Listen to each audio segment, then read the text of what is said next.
একটা সুন্দর সম্পর্ক তখনই টিকে থাকে যখন সেই সম্পর্কের যত্ন নেওয়া হয়। আর যত্ন না নিলে ভাঙতে ভাঙতে এক পর্যায়ে সম্পর্কটা কোথায় যে হারিয়ে যায় তা হয়তো অনেকেই বোঝে না। ভালোবাসা আর বিশ্বাসের উপর ভিত্তি করে গড়ে ওঠা এমনই এক সম্পর্কের গল্প আজকে বলবো। তাই বলছি সবাই প্রথম থেকে শেষ পর্যন্ত শুনে যাবেন। হ্যালো এভরিওয়ান, আসসালামু আলাইকুম। সবাই কেমন আছো? আমি আবারও তোমাদের মাঝে হাজির হয়েছি নতুন একটা গল্প নিয়ে। তবে গল্পটা কিন্তু একটা সম্পর্কের ভিত্তি করে, তাই বলছি তোমরা সবাই প্রথম থেকে শেষ পর্যন্ত গল্পটা মনোযোগ দিয়ে শুনবে, মজা পাবে। তাহলে আর কথা বাড়ায় না, চলো যাওয়া যাক মূল কাহিনীতে। গল্পের মূল চরিত্র রাইসা এবং তার স্বামী নাহিন। রাইসার বান্ধবীর বিয়েতে তাদের প্রথম পরিচয় হয়। নাহিন ছিল বান্ধবীর বরের বেস্ট ফ্রেন্ড। বিয়ের আগের রাতে গায়ে হলুদের অনুষ্ঠানে সবাই যখন ছাদ থেকে নেমে যাচ্ছিল, তখন নাহিন এক কোণায় দাঁড়িয়ে রাইসার কাছে তার ফোন নাম্বার চায়। রাইসা তাকে না চেনার অজুহাতে কিছুটা মজা করে নাম্বার দিতে রাজি হয়নি, তবে মনে মনে রাইসার একটু খারাপ লাগছিল। বিয়ের দিন পার্লারে যাওয়ার পর রাইসা লক্ষ্য করে নাহিন বারবার তার দিকে তাকাচ্ছে। রাইসা বাড়ি ফিরে আসার পর একটি অজানা নাম্বার থেকে ফোন আসে এবং অপর প্রান্ত থেকে নাহিন তাকে সালাম জানায়। ফোনে কথা বলার সময় নাহিন রাইসাকে সরাসরি ভালো লাগার কথা জানায়। রাইসা আবারও মজা করে বলে যে তার বয়ফ্রেন্ড আছে, যার কারণে নাহিন মন খারাপ করে ফোন কেটে দেয়। পরপর কয়েকদিন নাহিন আর যোগাযোগ না করায় রাইসা নিজে ফোন করে জানায় যে সে আসলে মজা করছিল। এরপর তাদের মধ্যে মিষ্টি প্রেমের সম্পর্ক গড়ে ওঠে। এক পর্যায়ে রাইসার পরিবারের সম্পর্কের বিষয়টি জানাজানি হলে রাইসা তার ভালোবাসার জন্য জেদ ধরে। পরে পারিবারিকভাবে ধুমধাম করে তাদের বিয়ে হয়। বিয়ের পর নতুন সংসার, শাশুড়ি ও বড় জায়ের সাথে রাইসার দিনগুলো খুব ভালোই কাটছিল। কিন্তু সমস্যা শুরু হয় রাইসার বড় জায়ের অনলাইন শপিংয়ের আসক্তি নিয়ে। তিনি রাইসার কাছ থেকে প্রথমে 5,000 টাকা ধার নেন একটি লোকাল ডিজাইনের ব্যাগ কেনার জন্য। এরপর থেকে একে একে নাহিনের কাছ থেকে 3,000 টাকা এবং রাইসার কাছ থেকে আরও 2,000 টাকা ও 500 টাকা নেন। রাইসা এই অপচয়ের বিষয়টি নাহিনকে জানালে নাহিন তাকে পরে আর টাকা দিতে নিষেধ করে। পরের দিন বড় জা আবারও টাকা চাইলে রাইসা টাকা নেই বলে জানিয়ে দেয়। এতে বড় জা ক্ষিপ্ত হয়ে ওঠেন এবং রাইসাকে হুমকি দেন। তিনি শাশুড়ির কাছে গিয়ে উল্টো মিথ্যা রটান যে রাইসা নাকি তার টাকা চুরি করেছে। শাশুড়ি ও বড় জা মিলে রাইসাকে চোর অপবাদ দিলে রাইসা ভীষণ কষ্ট পায়। রাতে নাহিন বাইরে ফিরলে সবার সামনে রাইসা নিজের সততা প্রমাণ করার চেষ্টা করে এবং নাহিন ও তার স্ত্রীর পাশে দাঁড়ায়। কিন্তু ঘরে এসে নাহিন পরিস্থিতি শান্ত করার জন্য রাইসাকে চুপ থাকতে বললে রাইসার আত্মসম্মানে আঘাত লাগে।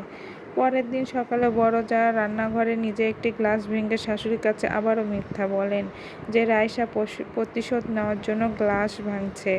শাশুড়ি রাইসাকে অনেক কথা শোনান এবং নাহিন এসেও যখন পরিস্থিতি বুঝতে না পেরে বড় জায়ের মিথ্যা কথা বিশ্বাস করে রাইসাকে বাপের বাড়ি চলে যেতে বলে। তখন রাইসা অপমানে নিজের ব্যাগ গুছিয়ে বাপের বাড়ি চলে আসে। মামলা ও ভুল বোঝাবুঝির অবসানে বাপের বাড়ি এসে রাইসা বাবা মাকে সব ঘটনা খুলে বলে। পরের দিন রাইসা বাবা থানায় গিয়ে তাদের নামে মামলা করার প্রস্তুতি নেন। মামলার কথা জানতে পেরে শাশুড়ি ভয় পেয়ে যান এবং রাইসাকে ফোন করে ক্ষমা চান ও বাড়ি ফিরে আসার অনুরোধ করেন। রাইসা মামলা তুলে নিয়ে নাহিন ও শাশুড়ির সাথে শ্বশুর বাড়িতে ফিরে আসে। বাড়িতে পা দেওয়া মাত্রই বড় জা আবারও রাইসাকে চোর বলে অপমান করতে গেলে শাশুড়ি তাকে কড়া ধমক দেন। ঘরে ফিরে নাহিন রাইসার কাছে নিজের ভুলের জন্য অনুতপ্ত হয়ে কেঁদে ফেলে এবং ক্ষমা চায়। শাশুড়ি দুই জায়ের মধ্যে ঘরের কাজ সমানভাবে ভাগ করে দেন। রাইসার রান্নার দিনে বড় জা তার রান্না নষ্ট করার জন্য লুকিয়ে তরকারিতে অতিরিক্ত লবণ মিশিয়ে দেন, কিন্তু হাতে নাতে ধরা পড়ে যান। শাশুড়ি ও নাহিন তাকে কড়া হুঁশিয়ারি দেন।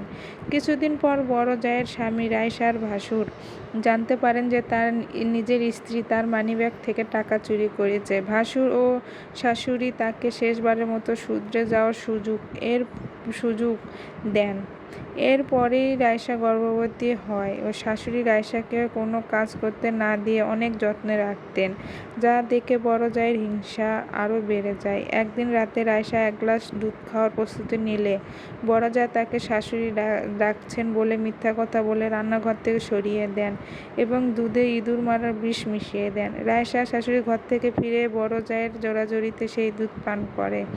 দুধ খাওয়ার কিছুক্ষণ পরেই রায়সার পেটে তীব্র ব্যথা শুরু হয় এবং মুখ দিয়ে লালা বের হতে থাকে।